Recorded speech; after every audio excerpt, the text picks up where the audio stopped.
നമസ്കാരം. നമ്മുടെ നാട്ടിലൊക്കെ സാമ്പത്തികപരമായിട്ട് മുന്നിൽ നിൽക്കുന്ന കുറച്ച് ആൾക്കാരൊക്കെ വലിയ വീടുകളൊക്കെ പണിഞ്ഞിട്ടുണ്ടാവും. അവർ ആ വീട് പണിയാൻ ലോണുകളൊക്കെ എല്ലാവരും ഒട്ടുമിക്ക ആൾക്കാരും എടുക്കും. അപ്പോൾ അവർ ലോൺ എടുക്കുമ്പോഴും ഈ വീട് പണിയുമ്പോഴൊക്കെ അവരുടെ ഭാര്യമാരുടെ പേരിൽ, അമ്മമാരുടെ പേരിലൊക്കെയാണ് ഇത് ചെയ്യുക. അപ്പോൾ സ്ത്രീകളുടെ പേരിലാണ് ചെയ്യുക. അപ്പോൾ ഞാൻ ചിന്തിച്ചു, എന്തുകൊണ്ടാണ് ഇവർ സ്ത്രീകളുടെ പേരിൽ ചെയ്യുന്നത്? അതിന് കാരണങ്ങളുണ്ട്. ഇന്ന് ഞാൻ ഷെയർ ചെയ്യാൻ പോകുന്നത് സ്ത്രീകളുടെ പേരിൽ ഈ ഹോം ലോൺ എടുത്താൽ നിങ്ങൾക്ക് കിട്ടുന്ന 5 പ്രധാനപ്പെട്ട ബെനിഫിറ്റുകളെ കുറിച്ചാണ്. ഹോം ലോൺ എടുക്കാതെ വീട് പണിയുന്ന ആൾക്കാരുടെ എണ്ണം വളരെ കുറവാണ്. ഹോം ലോൺ എടുക്കുന്നത് നല്ലതാണ്. 2 കാര്യങ്ങളുണ്ട്. ഒന്ന്, ഇൻഷുറൻസ് നമുക്ക് ചെയ്ത് കിട്ടും. വീടിന് ഇൻഷുറൻസ് ആയി എന്തെങ്കിലും സംഭവിച്ചാൽ നമുക്ക് ആ ഇൻഷുറൻസ് ക്ലെയിം ചെയ്യാം.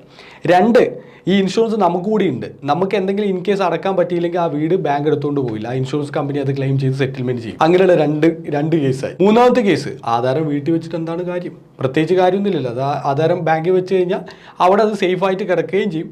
ഒപ്പം തന്നെ നമ്മളൊരു ഇൻട്രസ്റ്റ് റേറ്റ് കൊടുക്കണമെന്ന് മാത്രമേ ഉള്ളൂ. എന്തായാലും ഈ ഭൂമിയിൽ ജീവിച്ചിരിക്കുന്ന സമയത്ത് നമ്മൾ എന്തെങ്കിലുമൊക്കെ ആയിട്ട് നമ്മൾ ചിലവാക്കും. ഇതിപ്പോൾ ഫുള്ളി നമ്മുടെ പേരിലായിക്കഴിഞ്ഞാൽ നമ്മൾ വേറെ എന്തെങ്കിലുമൊക്കെ ആയിട്ട് നമ്മൾ എമൗണ്ട് ചിലവാക്കും. അപ്പം ഒരു ലോൺ എടുത്തിട്ടൊക്കെ വീട് പണിയുമ്പോൾ കുറച്ച് ഉത്തരവാദിത്തവും കാര്യങ്ങളൊക്കെ ഉണ്ടാവുമെന്നാണ് ഒരു സാധാരണ നാട്ടു നടപ്പ്. അത് നല്ലതാണ്. അങ്ങനെ നമ്മൾ സ്ത്രീകളുടെ പേരിൽ ഹോം ലോൺ എടുക്കാൻ തയ്യാറായി കഴിഞ്ഞാൽ നിങ്ങൾക്കുള്ള 5 ബെനിഫിറ്റിന്റെ കാര്യം ഞാൻ പറഞ്ഞുതരാം. 1, സ്ത്രീകളുടെ പേരിൽ എന്ത് ലോൺ എടുത്താലും ലോസ്റ്റ് ഇൻട്രസ്റ്റ് റേറ്റ് ആണ്. ഇൻട്രസ്റ്റ് റേറ്റ് കുറവാണ്. നിങ്ങളൊന്ന് ബാങ്കിൽ പോയി ചോദിച്ചോ. ഒരു സ്ത്രീ പോയിട്ട് ചോദിക്കുമ്പോൾ അവരുടെ ഇൻട്രസ്റ്റ് റേറ്റും ഒരു പുരുഷൻ പോയിട്ട് ചോദിക്കുമ്പോൾ 2 ഇൻട്രസ്റ്റ് റേറ്റ് ആണ്. ആ സ്ത്രീകൾക്ക് ഒരു പ്രത്യേക പരിഗണന എല്ലാ സ്ഥലങ്ങളിലും കൊടുക്കുന്ന ഒരു കാലഘട്ടമാണ്. ബിസിനസ്സിലാണെങ്കിലും എന്ത് കാര്യത്തിലാണെങ്കിലും. അപ്പോൾ അവർക്ക് ഒരു പ്രത്യേക പരിഗണനയുണ്ട്. ആ സബ്സിഡി സ്കീമുകളിൽ പോലും ഗവൺമെന്റിലെ സ്ത്രീകൾക്ക് കുറച്ച് പെർസെൻറ്റേജ് കുറച്ച് കൂടുതൽ കിട്ടും. അപ്പോൾ ഇൻട്രസ്റ്റ് റേറ്റ് താരതമ്യേന കുറവായിരിക്കും. നമ്പർ 2 എന്ന് പറഞ്ഞാൽ ഇൻക്രീസ്ഡ് ഹോം ലോൺ എലിജിബിലിറ്റി. അതായത് സ്ത്രീകൾക്ക് ഹോം ലോൺ കൊടുക്കുന്ന സാധ്യത, അവർക്ക് കിട്ടാനുള്ള സാധ്യത കുറച്ച് കൂടുതലാണ്. അപ്പോൾ നമ്മൾ പോയിട്ട് ഒരു ഹോം ലോൺ അപ്ലൈ ചെയ്തു, നമ്മുടെ അമ്മയുടെ പേരിൽ അമ്മ പോയിട്ട് അപ്ലൈ ചെയ്തു. അപ്പോൾ കുറച്ചുകൂടി സാധ്യത കൂടുതലാണ്. ഒരു ട്രസ്റ്റ് ചെയ്യാനുള്ള സാധ്യത കുറച്ചുകൂടി കൂടുതലാണ്. കിട്ടാനുള്ള സാധ്യത കുറച്ചുകൂടി കൂടുതലാണ്. 3, ടാക്സ് ബെനിഫിറ്റുകൾ.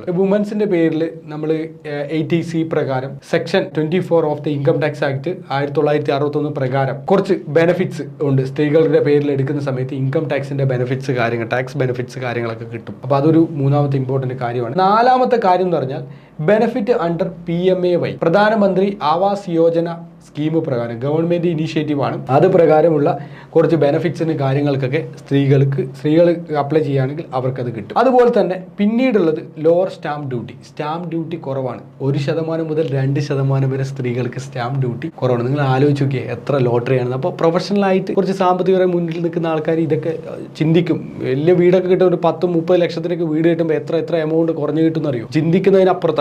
അപ്പോൾ എല്ലാവരും ഓർക്കുക, സ്ത്രീകളെ മുന്നോട്ട് കൊണ്ടുവരിക എന്ന ലക്ഷ്യത്തോടു കൂടി നമ്മുടെ സമൂഹം മൊത്തത്തിൽ, ഇവിടുത്തെ ബിസിനസ് ആണെങ്കിലും ഗവൺമെൻറ് ആണെങ്കിലും എല്ലാ ആൾക്കാരാണെങ്കിലും അവർക്ക് ഒരു മുന്നിലെത്താനുള്ള ഒരു സാഹചര്യമാണ് ഒരുക്കി കൊടുക്കുന്നത്. അപ്പോൾ ഈ ഒരു വീഡിയോ നിങ്ങളുടെ നാട്ടിലുള്ള ഒരുപാട് ഗ്രൂപ്പുകളുണ്ടും, അതിൽ ഒരുപാട് സ്ത്രീകളുണ്ടും. എല്ലാവരും, സ്ത്രീകൾ മാത്രമല്ല എല്ലാ ആൾക്കാരും അറിഞ്ഞിരിക്കണം. അവരെ മുന്നിലേക്ക് എത്തിക്കാൻ വേണ്ടിയിട്ട് മാത്രമാണ് സർക്കാരും അല്ലെങ്കിൽ മറ്റുള്ള സ്ഥാപനങ്ങളിൽ ഇത്രയും വലിയ ബെനിഫിറ്റ് ആവിഷ്കരിച്ചിരിക്കുന്നത്. ഇതൊക്കെ നമുക്കുള്ളതാണ്, ഇതൊക്കെ നമുക്ക് ഉപയോഗിക്കാനുള്ളതാണ്. അതുകൊണ്ട് എല്ലാവർക്കും ഈ ഒരു വീഡിയോ ഇപ്പോൾ തന്നെ ഷെയർ ചെയ്തേക്കും. വീഡിയോ ഇഷ്ടമായി ലൈക്ക് ചെയ്യാം.